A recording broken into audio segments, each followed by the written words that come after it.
This is the Morning Shower.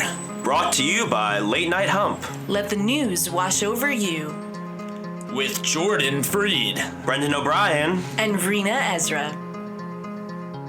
These are your ShowerHead Lines. Hungarians on Monday awoke to a new round of strict lockdown measures aimed at slowing a record-breaking wave of COVID-19 hospitalizations and deaths that are among the worst in the world.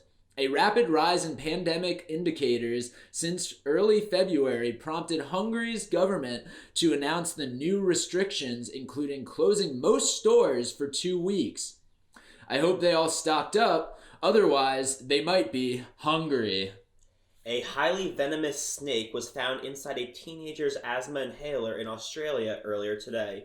Experts from a relocation company called Sunshine Coast Snake Catchers 24/7 responded to the residents in Bly Bly, a rural town in the coastal Queensland region, after a girl found the red-bellied black snake curled up inside her plastic inhaler. You could say that this snake really took her breath away.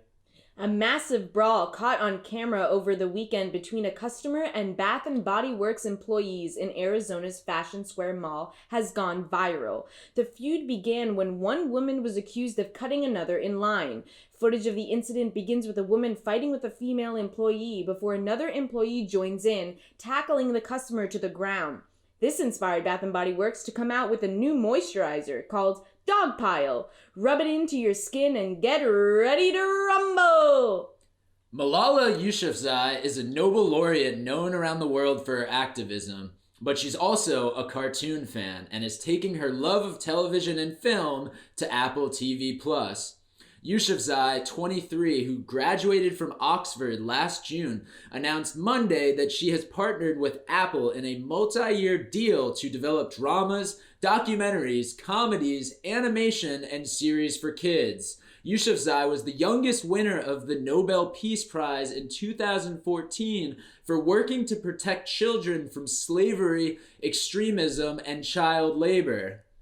I guess if you give the child labor activist a TV deal, I'd assume it'll be easier for Apple to get away with child labor. Burger King has been criticized for tweeting, quote, "Women belong in the kitchen," end quote, on International Women's Day. The fast food giant followed up its initial tweet with another one underneath it in a thread, quote, "If they want to, of course. Yet only 20% of chefs are women," end quote. The odd marketing move was met with a lot of backlash as the initial tweet received more attention than the follow-up tweet. When it comes to burgers, they may be kings, but when it comes to marketing, they're a bunch of court jesters. Philanthropist Mackenzie Scott, ex-wife of Jeff Bezos, marries Dan Jewett, a science teacher at a private school in Seattle, Washington.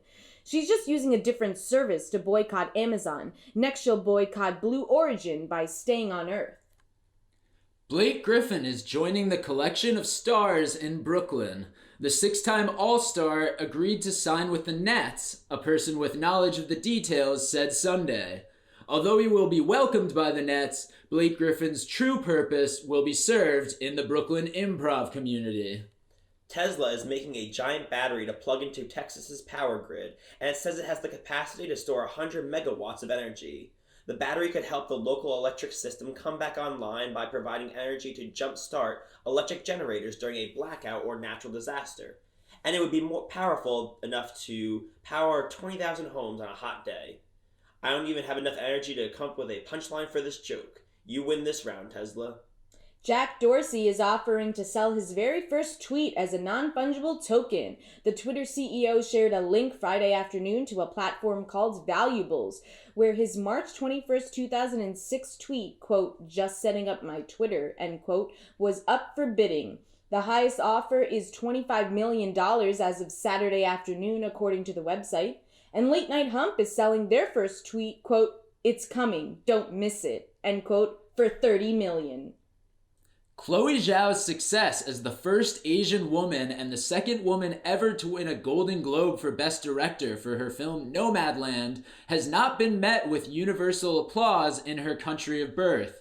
The Beijing-born filmmaker, now a leading Oscar contender, instead finds the news of her success overshadowed by a nationalist backlash regarding her citizenship and her identity.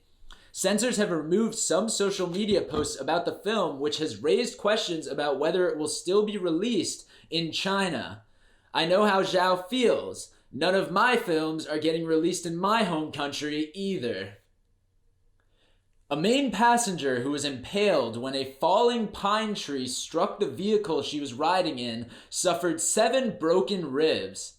But she's getting better day by day, her husband said Friday. I think he's just excited she gets to live out her lifelong dream of eating herself out. Thank you for showering with us. Lather, rinse, repeat every day before noon. Scrub-a-dub-dub at latenighthump.com.